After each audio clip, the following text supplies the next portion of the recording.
1990 వరకు ఆంధ్రప్రదేశ్లో ఉన్న సింగరేణి బొగ్గు గనుల సంస్థలపైన నష్టాలను ఎదుర్కొంటూ పాత సాంకేతిక పరిజ్ఞానం ఉపయోగిస్తూ కార్మిక సంఘాల నిరసనల మధ్య సింగరేణి సంస్థ 500 కోట్ల నష్టాలతో మూతపడే స్థాయికి చేరుకుంది.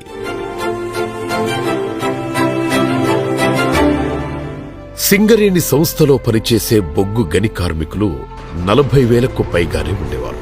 భూమి లోపల ఉన్న బొగ్గు గనుల్లో పనిచేయడం వల్ల కార్మికులు తరచూ ప్రమాదాలలో పడుతూ ప్రాణాలు కూడా కోల్పోయేవారు. కళ్ల ముందే తోటి కార్మికులు చనిపోతూ ఉండటంతో కార్మికులు బొగ్గు గనుల్లో పనిచేయడానికి ఎప్పుడూ భయపడుతూ ఉండేవారు.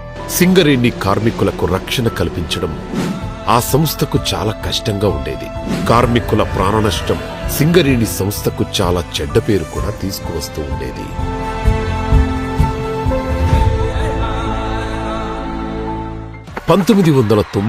లో శ్రీ నారా చంద్రబాబు నాయుడు గారు ముఖ్యమంత్రి అయ్యాక నష్టాల్లో ఉన్న సింగరేణి సంస్థను సోదరులారా, కేవలం బొగ్గు గని మాత్రమే కాదు, ఇక్కడ పనిచేస్తున్న వేల మంది కార్మికుల కళ. ప్రతి ఒక్క కార్మికుడు కలిసికట్టుగా ఉండి ఆధునీకరణ వైపు నడిస్తే అందరూ అభివృద్ధి చెందుతారు.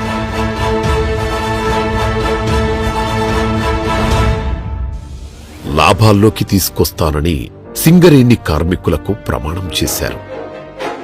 అది అసాధ్యమని చాలామంది నవ్వుకున్నారు.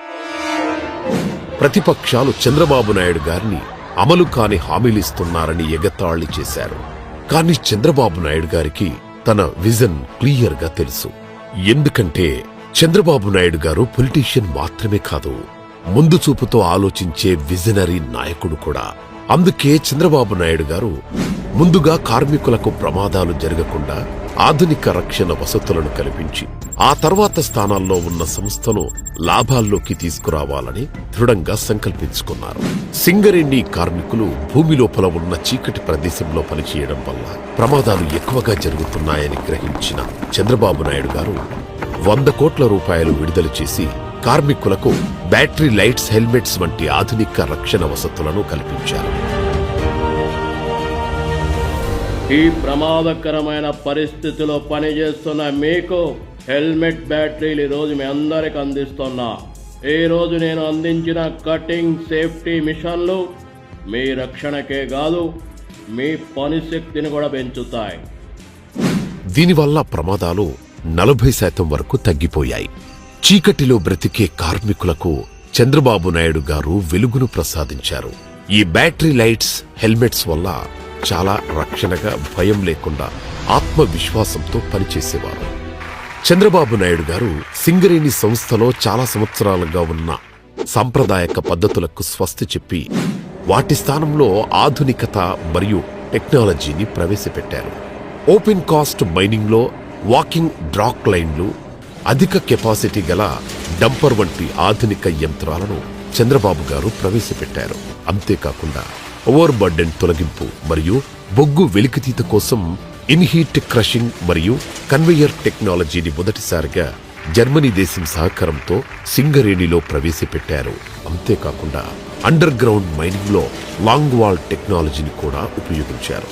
అన్నింటికంటే ముఖ్యంగా చంద్రబాబు గారు సింగరేణిలో ఇన్ఫర్మేషన్ టెక్నాలజీని ప్రవేశపెట్టి పర్సనల్ రికార్డులను ఆటోమేటిక్ చేయడం నుంచి మెటీరియల్ మేనేజ్మెంట్ సిస్టమ్ వరకు ఉత్పాదకతను మెరుగుపరచడానికి అనేక చర్యలు తీసుకున్నారు.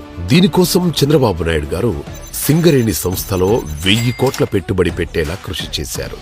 దీనివల్ల అప్పటి వరకు 28 మిలియన్ టన్నులుగా ఉన్న బొగ్గు ఉత్పత్తి 50 మిలియన్ టన్నులకు పెరిగిపోయింది.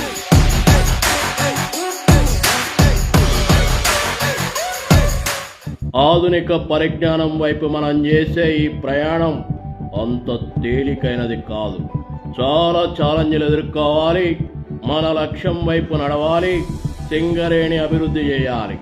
ఈరోజు చేసే ఆధునీకరణ భవిష్యత్తులో చరిత్రగా నిలిచిపోతుంది. చంద్రబాబు గారు కార్మిక సంఘాలతో చర్చలు జరిపి సమ్మెలు తగ్గించడానికి చర్యలు తీసుకున్నారు. ఇది సింగరేణి సంస్థలో పనిచేసే వాతావరణాన్ని మెరుగుపరిచింది.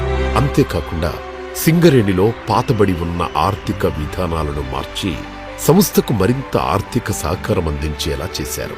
ఇప్పుడు లాభాల బాటలో పట్టించి కార్మికులకు ప్రతి దీపావళికి వాటా కూడా ఇస్తూ లేడీస్ అండ్ జెంటిల్మెన్, ఆంధ్రప్రదేశ్ పారిశ్రామిక విప్లవం వైపు అడుగులు వేస్తోంది. మన ఇన్ఫ్రాస్ట్రక్చర్ని అభివృద్ధి చేసుకోవాలి. ఆంధ్రప్రదేశ్ని గ్లోబల్ హబ్ ఇన్నోవేషన్గా మార్చడానికి స్పష్టమైన విజన్ మాకుంది. మీలాంటి వారు సింగరేణిలో పెట్టుబడి పెట్టి వాటాదారులుగా మారాలి. మీ నుంచి 2000 కోట్ల పెట్టుబడిని ఆహ్వానిస్తున్నా.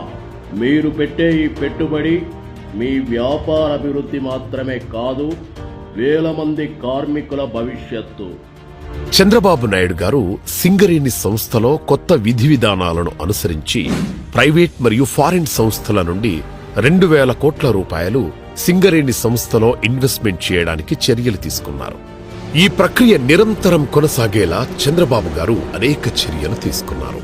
బొగ్గు తవ్వడం వల్ల పర్యావరణ పరిరక్షణ సమతుల్యం దెబ్బతింటుందని గ్రహించిన చంద్రబాబు నాయుడు గారు పర్యావరణాన్ని కాపాడటంలో అనేక చర్యలు తీసుకున్నారు.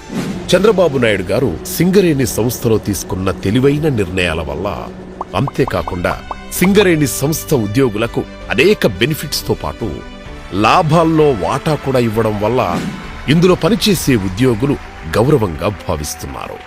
చంద్రబాబు నాయుడు గారు నష్టాల్లో ఉన్న సింగరేణిని లాభాల్లోకి తీసుకువచ్చి ఒక భయము నుంచి ఒక అవకాశాన్ని ఎలా సృష్టించుకోవచ్చు, అవకాశాలన్నీ కోల్పోయి నష్టాలు తప్పవనే సంస్థను ఎలా లాభాల్లోకి తీసుకురావచ్చు అనే విషయాన్ని సింగరేణి సంస్థ ద్వారా అందరికీ అర్థమయ్యేలా చేశాడు. అందుకే సింగరేణి చరిత్రలో చంద్రబాబు గారు చేసిన కృషి తరతరాలుగా గుర్తుండిపోతుంది.